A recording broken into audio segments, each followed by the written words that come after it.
C'est l'histoire de Madame Thévieille de Jean-Pierre Orban.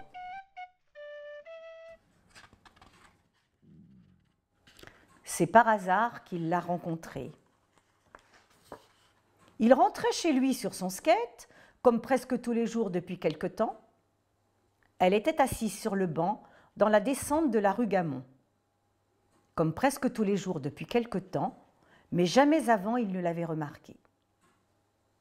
Il y a des choses comme ça que l'on voit et d'autres que l'on ne voit pas. Et il y a des choses qui arrivent et d'autres qui n'arrivent pas. Le trottoir avait dû être réparé la veille. On avait certainement mal replacé les dalles, ou une plaque d'égout devait dépasser, sinon il n'aurait jamais dérapé, c'est sûr.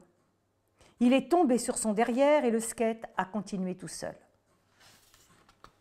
Le skate a continué tout seul et est arrivé sous le banc, derrière deux étranges souliers noués par de gros rubans mauves. Au-dessus des chaussures, il y avait d'épaisses chaussettes en laine blanche.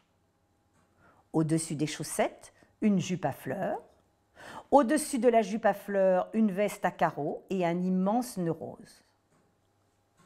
Au-dessus de ce nœud, la tête d'une vieille dame. Et sur cette tête, un chapeau où pendait un bouquet de fleurs en tissu, des cerises en plastique et un petit oiseau en peluche. Il a regardé les souliers d'un air méfiant et a demandé « Tu ne veux pas boucher tes pieds ?» Elle n'a pas répondu. Il a relevé la tête, on aurait dit qu'elle ne le voyait pas. Alors, il a tout de même ramassé son skate. Quand il s'est relevé, il a vu une voiture d'enfant à côté d'elle. « Il est grand ton bébé ?» Elle n'a pas répondu non plus. « Ma sœur, elle a 65 cm, 4 mois et des boutons sur le ventre. Peut-être c'est la varicelle, peut-être la rougeole. » Il s'est approché. « Oh !» Dans la voiture d'enfant, il n'y avait pas d'enfant. Dans la voiture d'enfant, il n'y avait pas d'enfant mais des pommes, un demi-pain, un sachet de café, une bouteille de lait, un bocal de petits pois, puis aussi un imperméable en plastique transparent, un vieux journal, des gants usés et un parapluie. Un grand parapluie noir qui dépassait à l'arrière. Génial pour faire ses courses. Il a fait 2 tours de banc en courant avec la voiture d'enfant. 2 kilos de patates, vite, vite, j'ai que ça à faire. Une canette de jus de groseille, non pas celle-ci et celle-là. Du chocolat, 2 bâtons. Je vous dois combien? Tout d'un coup, il s'est arrêté. Où est alors ton bébé? Il est allé lentement près d'elle, tout près. Leurs visages se touchaient presque. T'as pas de bébé, hein? Les dames avec les cheveux gris comme toi n'ont pas de bébé. Il a ajouté en haussant les épaules. Bon, c'est pas grave. Et il s'est assis sur le banc. Comment tu t'appelles? 3 fois, il a posé la question.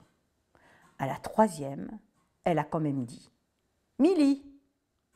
Milly, c'est un drôle de nom? Il a réfléchi. Mais toi aussi, t'es drôle. Puis comme elle est, il s'est tu. Et comme elle, il a regardé passer les gens. Il a regardé passer les gens et un homme est arrivé du bout de la rue. Il portait un chapeau, une grosse moustache et un journal qu'il lisait en marchant. Il s'est arrêté devant la poubelle à côté du banc, a regardé le journal une dernière fois et l'a jeté dans la poubelle. Sur la première page, toute chiffonnée, un avion de guerre flambait. Puis l'homme a rajusté son chapeau et est parti. Un moment a passé. Un deuxième homme est apparu à l'autre bout de la rue. Il portait une barbe, un long manteau jusqu'aux pieds et un sandwich qu'il mâchait en mangeant, qu'il manchait en mâchant. Voilà sa vie revolte. Qu'il mangeait en manchant bruyamment. Il s'est arrêté devant la poubelle, a regardé le reste de son sandwich et l'a jeté sur le journal. Sur la première page, l'avion continuait à flamber. Puis l'homme s'est frotté les mains sur son manteau et est parti. Un autre moment a passé.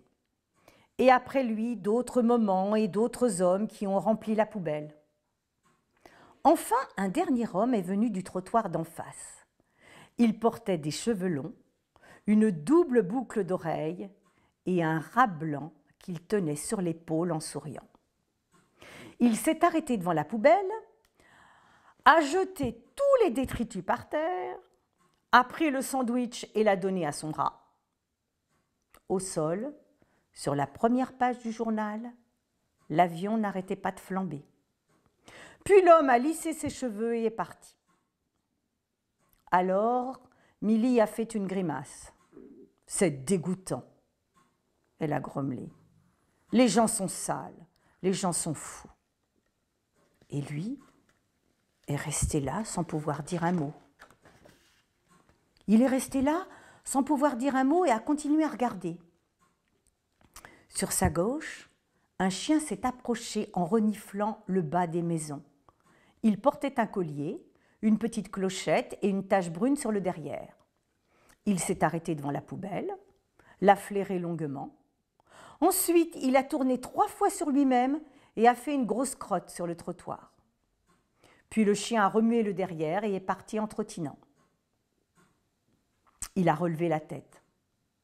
« Les chiens non plus ne sont pas propres. »« Ils n'en peuvent rien, » elle a répliqué entre ses dents.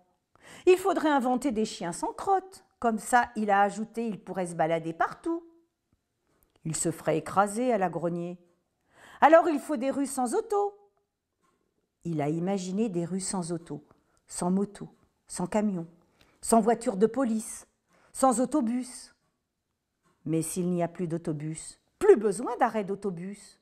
Et s'il n'y a plus d'auto, plus besoin de feux rouges, de poteaux, de signaux, de tunnels, de parking.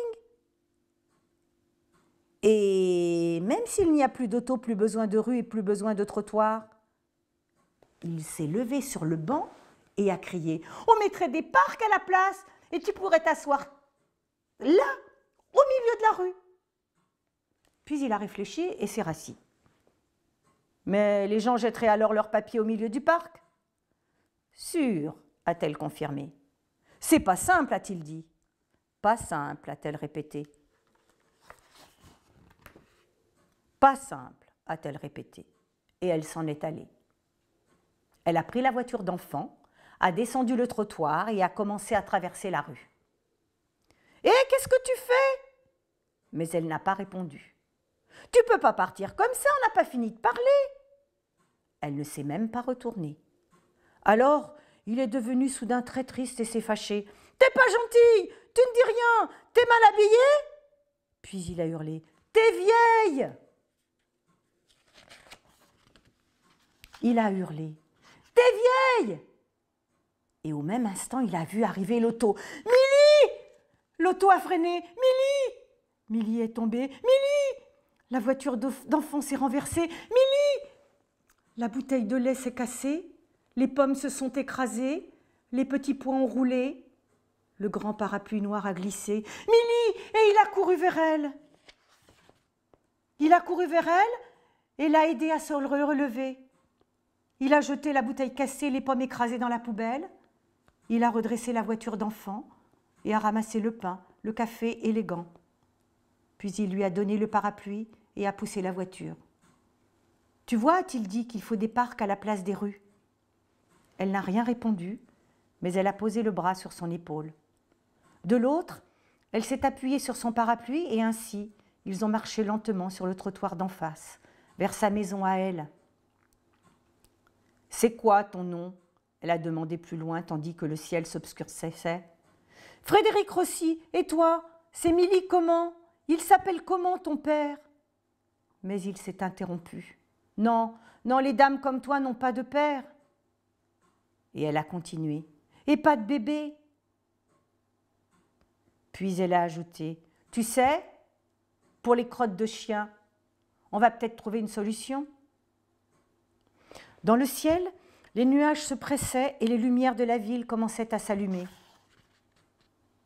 Les lumières de la ville commençaient à s'allumer comme si on les accrochait une à une sur un arbre géant. Le centre était le tronc, les rues des branches qui n'en finissaient pas, et les feuilles, les maisons et les immeubles. Il a pensé que le soir la ville était jolie et qu'il serait triste s'il n'avait plus de rue. Puis il a senti les premières gouttes de pluie sur son visage. « Je dois rentrer. » Il lui a rendu sa voiture d'enfant et avant qu'il ne pose la question, elle a dit « Oui, ça va aller. » Au coin de la rue, il s'est rendu compte qu'il ne lui avait pas dit au revoir et il s'est retourné. Elle avait ouvert son grand parapluie et elle regardait la ville. Tout autour d'elle, la pluie tombait à verse. De loin, il a cru l'entendre chanter, mais il n'en est pas certain. Peut-être était-ce simplement le bruit des gouttes sur les pavés.